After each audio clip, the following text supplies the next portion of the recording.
Hello my bookish lovelies, Kara here, and today I'm going to be doing the Umbrella Academy book tag. I'm so excited because the Umbrella Academy is getting ready to have their season 2 out, and I absolutely love the Umbrella Academy. I'm so excited. They left the season 1 on a cliffhanger, so this should be really amazing and really wonderful, and I cannot wait. So let's go ahead and get into all 8 questions. I was not tagged in this by anyone. I actually saw this over on Break Even Books channel, and I wanted to do this because I just thought it was going to be so much fun. So let's go ahead and get into the question. Question number 1. Spaceboy aka Luther, I'm thinking this is about the moon. Name a character you are obsessed with even if others might not see why.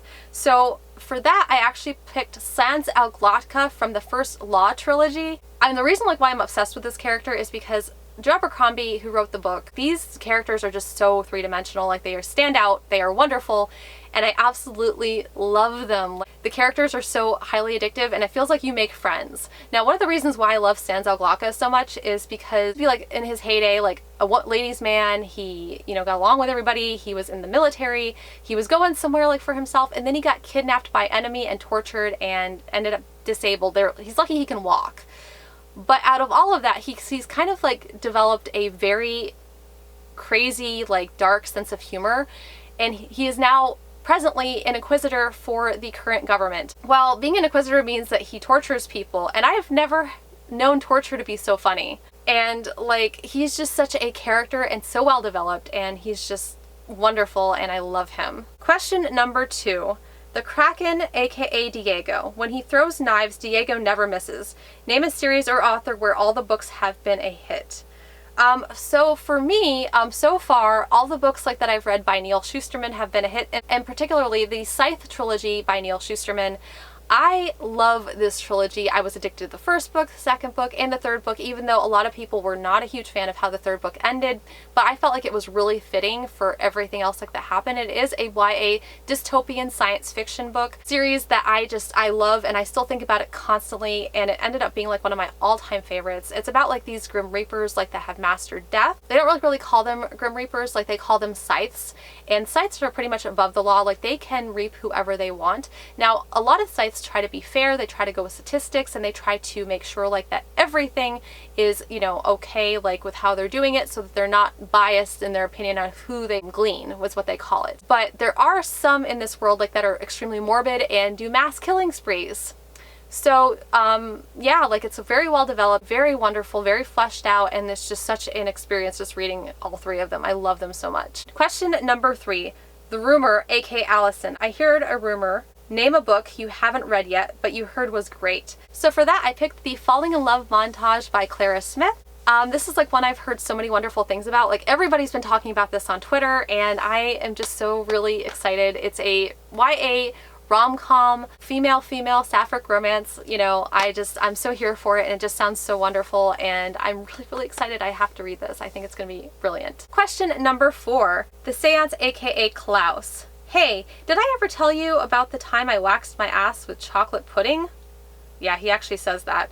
Name your favorite sarcastic asshole or cinnamon roll. For this, I actually picked a character that I haven't spoken about in a while, but I still think about all the time. Thomas Cresswell from Stalking Jack the Ripper series by Carrie Maniscalco. I love this character so much. He was oftentimes very intelligent, always very respectful of Audrey Rose, but he also had his sarcastic points. But overall, he was a very caring and charismatic character, and I loved him so much. He was just so sweet, and I love him. I love him so much, and it was a book series that I read last year, and I fell in love with the characters just absolutely so much, and I just think they're so brilliant and wonderful, and I love them. I just love them. Question number 5. The Boy. You know what sucks? Going through puberty twice. Name a book from your childhood that you would really like to reread. So for me, I read this book since I was a junior in high school, and it's Interview with a Vampire by Anne Rice. I have been thinking about the series quite a bit lately, and I haven't read the entire series in a very long time, but I know as far as vampire series go, that it is a classic. And I used to love this series. Like I read all of the vampire books by Anne Rice, except for like the newest ones that come out. Like I tried to get into some of the newer ones, and I don't know if I'm jiving like with her writing style, so I'm kind of curious like to know if I would still really love this series. But I really just grew up loving this series because it was basically like what a lot of the modern vampires ended up being. It's just, I feel like it's such a classic, and I just want to sit down and like reread them. Question number 6. The horror, aka Ben. We all know Ben died too soon. Name a book or series where you think the hype died down too quickly.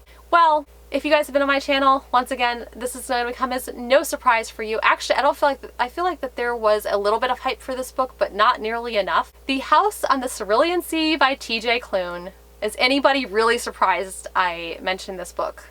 Anyone? Raise your hand, because I'm not seeing anybody's hand raised right now if you've been on this channel before. This book is a standalone book, and it has a found family trope, and is like one of the sweetest books. It still to right now, like even though like we're getting into August, is still one of my favorite books that I've read this entire year. And I'm up to 71 books for the year, so I feel like that really speaks volumes about this book. I want everybody to read it. It's just so good and so heartwarming. And the main character, like, he suffers like from such a terribly bland life before he goes like on this journey like to this house that he's doing social work for, and he's having to meet like these kids like that don't have anything, like these magical kids that don't have any like where else to go, and basically like they're being housed by their government because they are extremely powerful children. It's such a beautiful story, and I feel like there was like a little bit of hype for it like when it first came out, and I feel like people are still kind of talking about it, but I don't feel like the hype was quite big enough, and it should have been. All right, the last question is question number 7, The White Violin, aka Vanya.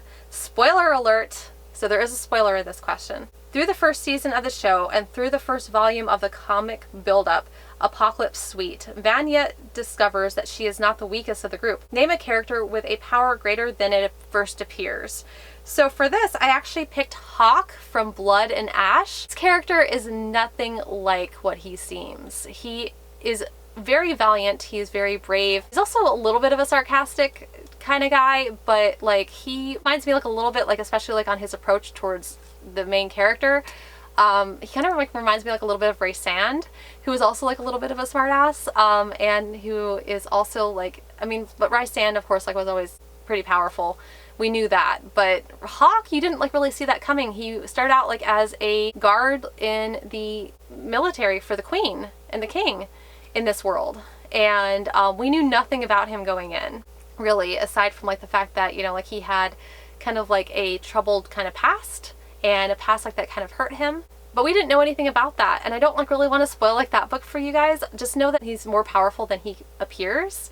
And they do like a little bit of foreshadowing, and you kind of like, I feel like it was kind of predictable. So if you read the book, which you should read the book, because if you like A Court of Mist and Fury, like this book is definitely for you. So definitely read it. So that is all 7 questions. There's only 7 questions for this, and I'm so glad you guys watched this video. If you guys like this video, hit the like, hit subscribe with the little bell icon if you guys want to receive emails every single time I post.